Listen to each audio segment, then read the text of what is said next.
Hello, स्वागत है आपका हमारे चैनल में। और जैसा कि आपको मालूम है कि हम लोग मैकेनिकल वाइब्रेशन कोर्स में धीरे धीरे आगे बढ़ रहे हैं और उसी क्रम में हम लोग काफी सारे क्वेश्चंस हमें देखने पड़ेंगे जहां पे एक स्प्रिंग मास सिस्टम होगा। मास होगा, एक या दो मास होंगे, एक या दो चार स्प्रिंग्स होंगी और वो स्प्रिंग के साथ मास अटैच होगा और वो ऑसिलेट कर रहा होगा, वाइब्रेट कर रहा होगा।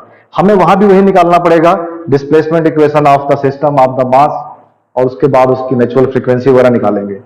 तो क्योंकि स्प्रिंग रहेगा सिस्टम में तो उस स्प्रिंग का रोल क्या है। अभी लास्ट लेक्चर में हम लोगों ने देखा है कि सिस्टम अगर आइसोलेटेड है तो उसमें एनर्जी का कन्वर्जन है कि काइनेटिक एनर्जी बदलेगी पोटेंशियल एनर्जी में, पोटेंशियल बदलेगी काइनेटिक एनर्जी में, ऐसा देखा है। अभी हमने एग्जांपल लिया था पेंडुलम का, तो पेंडुलम में दिख रहा था कि उसकी पोजीशन टॉप पे गई तो पोटेंशियल एनर्जी, और जब इक्विलिब्रियम पे आया तो मैक्सिमम काइनेटिक एनर्जी। लेकिन सिस्टम में अगर स्प्रिंग है तो स्प्रिंग का रोल क्या है, ठीक है। एक्चुअली स्प्रिंग क्या है, स्प्रिंग एक ऐसा मेंबर है जो एक इलास्टिक बिहेवियर शो करता है। स्प्रिंग किसे कहते हैं कि स्प्रिंग एक ऐसा मेंबर है जो इलास्टिक बिहेवियर शो करता है। इलास्टिक बिहेवियर से मतलब क्या है, जो अगर कोई बॉडी इलास्टिक है इसका मतलब हम लोग यही तो समझते हैं ना कि वो अपनी इनिशियल पोजीशन को, जो उसकी एक्चुअल शेप साइज था, जो उसका एक्चुअल पोजीशन थी, स्टेटस था, उसको मेंटेन करना चाहता है। जैसे अगर मान लीजिए एक रबर बैंड है, उसको आपने इलोंगेट कर दिया, छोड़ दिया, छोटा हो जाता है, ठीक है। अगर स्प्रिंग को खींच दिया तो छोड़ा छोटा हो जाता है, दबा दिया, कंप्रेस कर दिया, छोड़ा तो बड़ा हो जाता है। वो छोटा बड़ा होकर करना क्या चाहता है, वो करना यही चाहता है कि जो उसकी इनिशियल लेंथ है उसे मिल जाए, बस उसकी इतनी शिक्षा रहती है, इससे ज्यादा कुछ नहीं रहती है। तो इस तरह के बिहेवियर को, उसे हम कहते हैं इलास्टिक बिहेवियर। मतलब इलास्टिक बिहेवियर का मतलब क्या हुआ कि to restore its initial status, ठीक है। To restore its initial status मतलब शेप साइज एनीथिंग, ठीक है। तो ये बिहेवियर होता है स्प्रिंग का। अब वो स्प्रिंग क्या करेगा सिस्टम में, जैसे एग्जांपल के तौर पे अगर हम देखें कि अगर हमने इसको फोर्स लगा के खींचा, खींच के इतना लंबा कर दिया, तो हमने तो इस पे वर्क डन किया, जरूर किया है। पहले स्प्रिंग की लंबाई कितनी थी, इनिशियल लेंथ क्या है, एल। अभी इस पे फोर्स की वैल्यू क्या है, अभी कहा जाए तो इस समय इस पे फोर्स की वैल्यू क्या है, 0। इस पे कोई भी फोर्स नहीं लगाया गया, तो स्प्रिंग अपने इनिशियल कंडीशन में है, यही बनी रहना चाहती है। ये इसकी इनिशियल लेंथ हो गई। अब मैंने क्या किया, जबरदस्ती किया, इसको पकड़ा, यहां से एक फोर्स लगाया और फोर्स लगा के इलांगेट करके यहां पे पहुंच गए, ठीक है। हमने इसको डिस्टर्ब किया, डिस्टर्ब कितना किया, इसकी लेंथ को बढ़ा के, पहले एल था, इसमें एक्स इंक्रीमेंटल लेंथ और आ गई, एक्स इसका इलांगेशन हो गया, ठीक है। जब इलांगेशन हो गया तो मैंने कुछ फोर्स लगाया होगा, और मैंने फोर्स कितना लगाया है, एफ, ठीक है। इस समय फोर्स है एफ, पहले फोर्स 0 था, अब फोर्स कितना है, एफ। तो जो मैंने फोर्स इसके ऊपर लगाया, मेरी ऊर्जा खर्च हुई, मेरी एनर्जी खर्च हुई, मैंने वर्क डन किया, ठीक है। मैंने वर्क डन किया, फोर्स इंटू डिस्प्लेसमेंट देखेंगे तो फोर्स इंटू डिस्प्लेसमेंट, इतना वर्क डन मैंने इसके ऊपर कर दिया ना, यही तो होगा, ठीक है। अच्छा, जब इतना कर दिया तो मेरा जो मैंने वर्क डन किया, जो मैंने एनर्जी खर्च किया, वो गई कहां, क्योंकि सिस्टम आइसोलेटेड है, कहीं बाहर तो जाएगी नहीं, मैंने इस पे दिया तो इसी में रहेगी, कहां है, गई कहां वो, तो जाती कहां पे है। तो वो जो हमारी, जो मैंने इसको एनर्जी दिया है, वह एनर्जी इस स्प्रिंग में स्टोर हो गई, ऐसा कह रहे हैं। स्टोर कहां हो गई, क्योंकि अगर स्टोर ना हुई होती तो इसको हटाने पे वापस कैसे आती, ये अपने एनर्जी को रिलीज करके वापस चली आएगी, ठीक है ना। तो जो हम इस पे ऊपर वर्क डन करते हैं, वही एनर्जी इस स्प्रिंग में स्टोर हो जाती है। तो हमारा टॉपिक आज का क्या है, एनर्जी स्टोर इन स्प्रिंग। अच्छा, किस फॉर्म में स्टोर होती है, जैसे धनुष लेते हैं, धनुष में हम लोगों ने उसको खींचा, तो खींचने के बाद उसमें जो धागा लगा रखा है और जो धनुष का स्ट्रक्चर है, उसकी वजह से उसमें हमारी एनर्जी स्टोर हो गई, हमने वर्क डन किया खींचने में, स्टोर हो गई in the form of potential energy आप कहते हैं।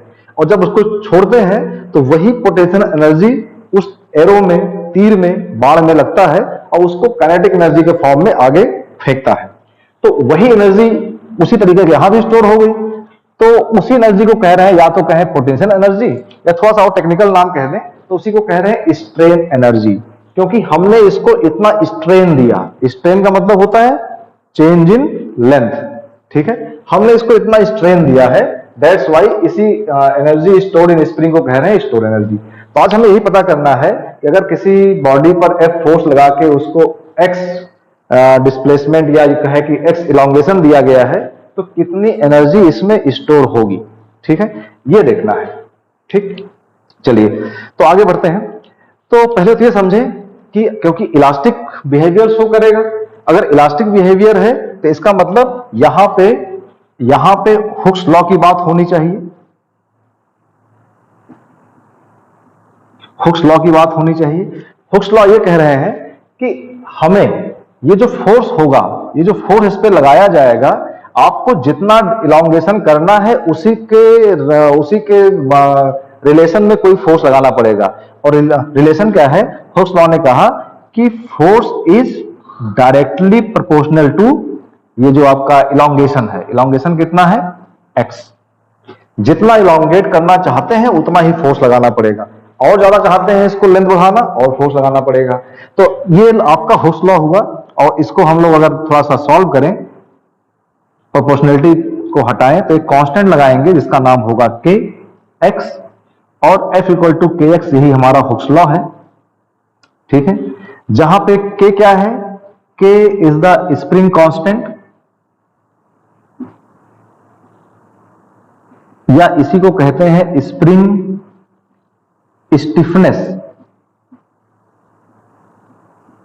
स्टिफनेस। अगर यहां के को डिफाइन करना चाहें तो के को लिख सकते हैं फोर्स डिवाइड बाई एक्स, ऐसा कुछ के को लिख सकते हैं। तो के को क्या कह सकते हैं कि force required to change unit length. आप के को क्या कह सकते हैं? व्हाट इज के? के क्या है कि force required to change unit length. K को ऐसे डिफाइन कर सकते हैं। अच्छा, के का यूनिट क्या होगा? इसकी यूनिट क्या होगी? न्यूटन पर मीटर।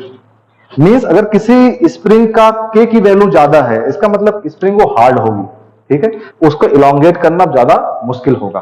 ठीक है, तो ये बात हुई स्प्रिंग कांस्टेंट की। इतनी बात क्लियर हो गई? ठीक है, अब बात करते हैं एनर्जी स्टोर्ड इन स्प्रिंग।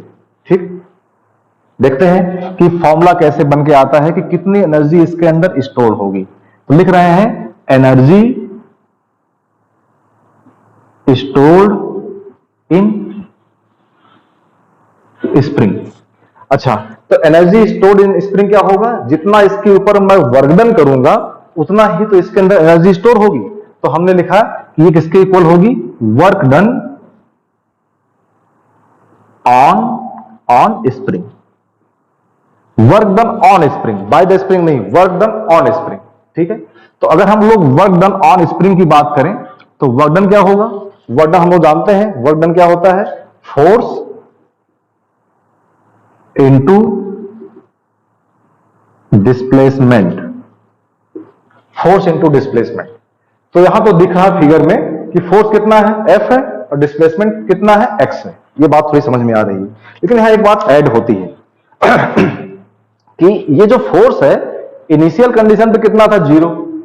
अब कितना है? F। ठीक है, तो 0 से F तक पहुंचा है, मिनिमम लिमिट 0 रही होगी जब कुछ नहीं था, और उसके बाद F लगाया गया। तो ये 0 से F तक क्या अचानक पहुंच गया होगा? ऐसा तो हुआ नहीं होगा। जैसे जैसे इलोंगेशन बढ़ा होगा वैसे वैसे फोर्स की वैल्यू बढ़ाई गई होगी, और 0 से F तक ये धीरे धीरे पहुंचा होगा। तो एक कंफ्यूजन आता है कि फोर्स क्या लिया जाए, 0 लिया जाए कि F लिया जाए, या बीच का कुछ लिया जाए। ये एक कंफ्यूजन है। ना हम 0 ले सकते हैं ना F ले सकते हैं। यहां पे हमें फोर्स, क्योंकि ग्रेजुअल इंक्रीमेंट ऑफ फोर्स है, तो ग्रेजुअल है तो यहां हम लेंगे एवरेज फोर्स। तो यहां जो हमने फोर्स के पहले एक वर्ड लगा देते हैं, ये एवरेज फोर्स इनटू डिस्प्लेसमेंट। ठीक है, अब अगर एवरेज फोर्स है तो एवरेज फोर्स से मेरा मतलब क्या है? Initial force 0, final force F divide by 2, ये फोर्स हो गया। अच्छा, इनटू डिस्प्लेसमेंट क्या है? डिस्प्लेसमेंट की वैल्यू क्या है? X। तो ये दैट इज X। ठीक है, तो यहां से फॉर्मूला बन के आ रहा है कि F बाई 2 इंटू X। ठीक है, अच्छा, बाई हुक्स लॉ देखा जाए तो F की वैल्यू क्या है? F इक्वल टू के एक्स। तो यहां कह सकते हैं कि के एक्स बाई 2 इंटू एक्स, या यूं कह सकते हैं हाफ के x square. This is the work done on the spring. और अगर work done on the spring ये है तो यही वैल्यू क्या होगी, energy stored in the spring. Energy stored in spring.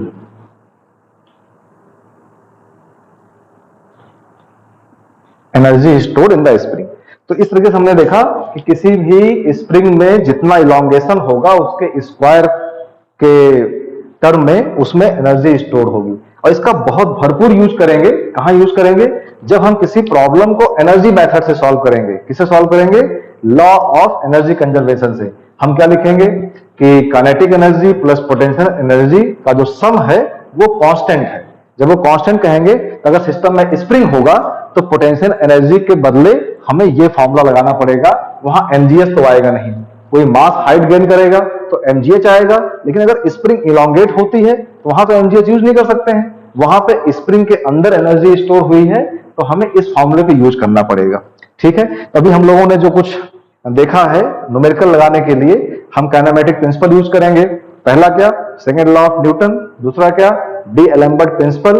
तीसरा लॉ ऑफ एनर्जी कंजर्वेशन। और एक ये देख लिया कि एनर्जी स्टोर्ड इन स्प्रिंग।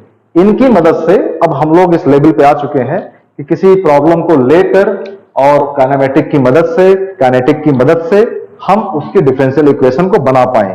और फिर वही बात है, डिफरेंशियल इक्वेशन जब बन जाएगी तो इंजीनियरिंग मैथमेटिक्स से उसको हम सॉल्व करेंगे और डिस्प्लेसमेंट इक्वेशन मिलेगी। और बार बार कह रहा हूं कि जब भी डिस्प्लेसमेंट इक्वेशन मिलेगी आप देखेंगे कि उसमें साइन या कॉस का फंक्शन आएगा, वो हार्मोनिक फंक्शन होगा। इसीलिए हम कहेंगे कि वो सिंपल हार्मोनिक मोशन कर रहा है। ठीक है, thank you so much, best wishes.